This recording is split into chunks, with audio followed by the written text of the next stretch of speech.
magsabunutan daw kami. Yan ang reaction ni Senator Amy Marcos sa issue ng di umano ay pork barrel sa 2026 GAA, allocables and her baseless insults, and untruthful criticisms against the Senate Blue Ribbon Committee, which I chair. Either Senator Amy thought na peluka yung buhok ko or she was insinuating na bakla ako. Kaya siya nagamon ng sabunutan.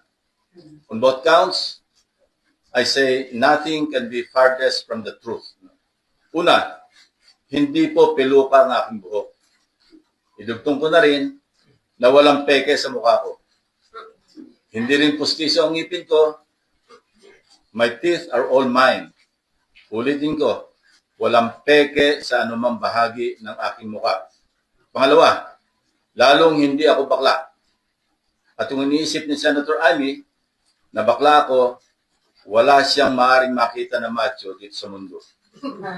Pangalawa, or anyway, please don't get me wrong. I have nothing against homosexuals. It is their choice, and I respect them for that. But as far as I'm concerned, kahit hindi ako kagwapuhan, para sa akin, masarap pa rin na maging tunay na lalaki.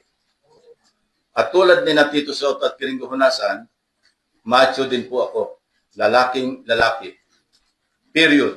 End of discussion.